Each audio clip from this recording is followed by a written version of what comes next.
Yo guys, check kamusta mga idol. So ayan, mag-update tayo ngayon mga idol sa ating bida na si Norman Mangusin dahil medyo mainit ang news ngayon sa kanya. Medyo matindi yung update natin kasi kanina nung unang video natin, ang alam natin makakapaghiganti na yung idol natin. Pero hindi. Mga Lodi, nako mukhang nabigo si Casper mga idol. At ngayon, nabasa natin tong post ni Puginius na ito yung parang post ni Ralph Kalinisan, no? Kilala niyo na to, no? Ito yung nandito sa press conference, no? Sabi dito, I was informed that a commitment order was issued by the Parañaque RTC ordering the transfer of Mangusin from the CIDG to the BJMP Parañaque. Mga idol, no? Mangusin, for whatever reason, did not post bail while he was with the CIDG. Hindi siya nakapagpiyansa mga idol. Paano yun? So kailangan niyang ilipat ngayon mismo sa city jail na. No? City ng Parañaque, mga idol. No? So ito nga yung video na lumabas. Norman Mangusin o mas kilala sa tawag na Francis Leo Marcos nakatakdang ilipat sa Parañaque City Jail mula custodial facility ng CIDG. Kinumpirma ito ni CIDG Director Major General Robert Alexander Morico, mga idol. No? So ayan, kita nyo, nakasombrero na siya. Sabi nga dito, parang yung sombrero ni Casper yung sinuot niya dyan. Ito, sabi dito ni Puginius. No? So check natin ha. Chinek ko na yung ang tawag dito, Parañaque. Ay, sorry. Ayan, BJMP Parañaque City Jail.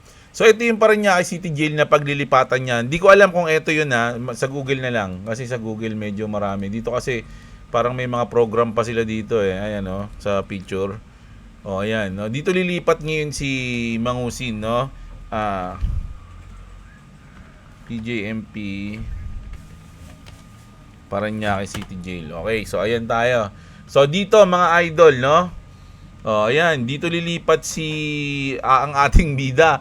Nako, medyo medyo matao na dito mga idol, no? Hindi na yung tulad dun sa custodial ng tawag dun. Tama ba siya? No? Ito medyo matao na. Talagang meron ng mga preso, mga idol, no? Ayan, kita niyo yan, no? So, hindi natin sure kung mabait sa kanya tong mga to. Sa bagay, sabi nga ni Puginius, governor naman siya doon. Governor naman siya doon. 'Di ba? So, ano mangyayari sa kanya? Grabe, ang dami, no? Ang daming niyang kasama dito, mga idol, no? At tapos, mga Lodi, asan na? Ayan.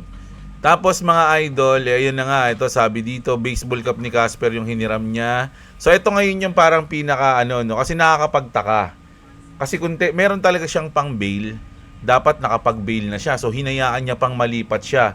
Marami nagsasabi sa mga comment na meron pa daw siyang mga human trafficking na kaso, na bukod doon, meron pa mga nag-aabang sa kanyang kaso. So mukhang sa tingin nyo ba matatagalan pang makalaya at makabawi ang ating bida, mga idol, no? So mapupunta pa siya dito, mga lods, no? Talagang bubuno siya ng araw. O hindi natin alam kung araw, linggo, buwan o taon yung mangyayari kasi sabi nga ni Maagago, hindi kita titigilan, bata.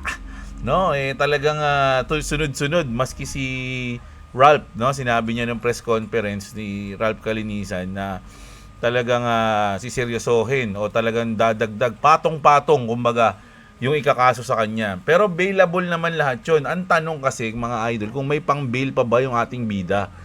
'Di ba? Kung may pang bail pa ba?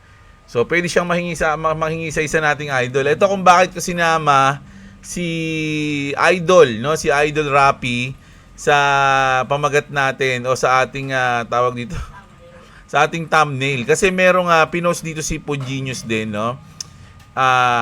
Sabi dito, siguro hindi ko pa napapanood pero sabi dito, ang OA daw ng presscon kay Norman Mangusin ang sabi ni Senator Rapi Tulfo. Pag siya namamahiya sa programa niya, okay lang. Ayun yung sabi ni Puginius. Okay, so parang dito medyo nagkaroon ng pabor si Senator Rapi. Kaya hindi ko alam ito yung sinabi ni Puginius mga Lodi. So medyo siguro napansin ni Senator Rapi na, uy, masyado kayong overkill, parang ganun yung sinabi natin noong nakaraan. Hindi, binasa pala natin. No? Tama naman si Mangusi na unjust vexation lang, tas para akong pumatay ng tao kung i-press con nyo ako. 'Di ba? So ayan, bukod dyan, meron pa nga si Bungo TV, sabi rito ng kanyang comment, mga idol, na halatang walang alam si Senator Rapi sa nangyayari. Nagmukha siyang tanga. Uy, grabe. Grabe kayo So ito mga Lodi, binabasa ko lang to Nagmukha siyang tanga. Saan yung naglalambingan na vlogger? Kailan nagkaroon ng banda sa presinto? Ano ba? Oo, may content ako siguro magko-content siya mamaya. Pero yung ano yung banda? Siguro kasi 'di ba nung meron ding talagang saan ba yung banda? Hindi naman nata sa yun sa ano ba yun? Sa presinto ba yun? Yung banda, yung pinost din ni Puginius yun mga lods yung may banda. Alam ko dito banda yun Sa yung mga unang inaabangan ni Makagago pa lang si Norman Mangusin, 'di ba, sa isang lugar kung saan dapat ibibigay yung unang warrant of arrest. 'Di ba may mga banda doon? Baka ayun yung sinasabi ni Senator Rapi. Hindi ko alam mga idol pero kasi kung sasali o makakapasok o kumbaga magkakaroon ng si Senator Rapi dito, mangingialam siya o something na hindi naman parang pangit kasi ng words na mangingialam Kumbaga papasukan niya tong issue na to. Medyo ang mangyayari nito baka maglaban ang fans ni Idol Senator Rapi at mga fans ni MG at yung mga galit. No, yung mga galit kaya ito ayan parang may banda diyan kumakanta-kanta sila diyan. Ayan, kumakanta 'di ba? May mga tumutugtog diyan. Baka ito yung sinasabi ni Senator Rapi. Ano sa tingin nyo mga idol? Pero mainit to mga lods medyo magandang laban to. Hindi ko alam kung good yung pagpasok sa eksena ni Senator Rapi, no? Pero idol natin yung Senator Rapi. Sabi ko nga may both may both sides of the coins Sabi nga nila, mali-mali na yung ko Basta ganun, no? So kung papasukan to ni Senator Rapi, parang mahahati ngayon, no? Mahahati kasi paano kung fans ka ni MG tas fans ka rin ni Senator Rapi? Tapos fans ka rin ni Puginius. O ngayon, nagkakaroon ng mainit na talakayan o balitaktakan ngayon kasi syempre pinasukan ni Senator Rapi mga lods Ngayon may mga post na rito sila Puginius na parang medyo salungat no kay Senator Rapi tulad nito yung sinabihan niyang duwag dati. Matagal na tong issue na to mga lods no? So binabalik nila yan. So alam niyo naman sa social media hukayan ng hukayan ng puntos. Kung sino makakapuntos doon ka, 'di ba? So tayo nagre-react lang tayo no. So ang issue natin ngayon, si Norman o ang ating bida malilipat na sa City Jail which is dito sa BJMP. Okay? And then pumasok ngayon si Senator Rapi. Mga idol, ano ngayon ang mangyayari dito? Pag pinasukan ni Senator Rapi, no? Kakampi ba siya kay Norman? O hindi niya na ipagpapatuloy yung yung pagpasok niya kasi syempre, meron din mga meron ding mga tawag dito, advisor na sa social media Hindi natin alam kasi 'di ba nababalita nga, hindi ko alam nababalita na parang tatakbo si Senator Rapi. No, ngayon hindi umano lang hindi sigurado. Naisip ko lang tsaka nakikita ko sa mga posts no na kung tatakbo Senator Rapi. So, medyo magiging mainit na laban to, no? Pero hindi to mainit na laban between Makagago and Senator Rapi. Sa tingin ko mas mainit yung laban dito sa mga fans. No, sa comment section. No, kung anong sasabihin ng mga fans ni Senator Rapi at fans ni Makagago. No, may fans, syempre may fans din si FLM. Hindi natin alam. Hindi sasabihin ng fans ni FLM dito, mga idol. Pero grabe, nakakapagtaka. Ito yung parang nakakapagtaka kasi kaninang umaga nag-update tayo na ang sabi ni Casper, magpapiyansa na siya anytime Kaya lang biglang, ano kayang reason? No?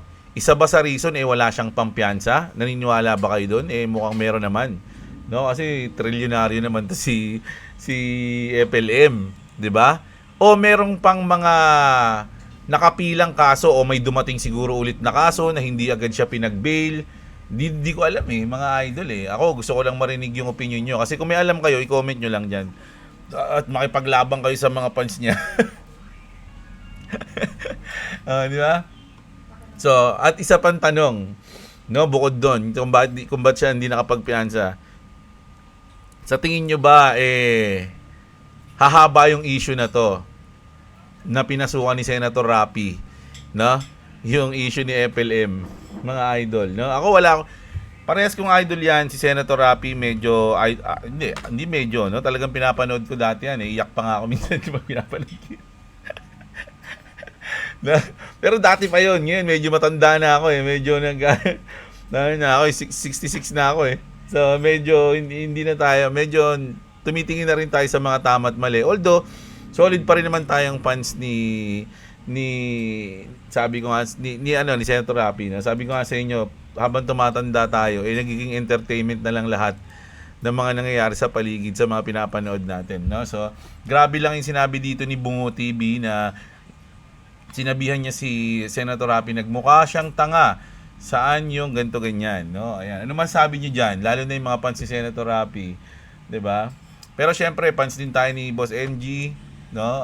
Wala akong kinakampihan dito. Andito lang ako para gatasan sila.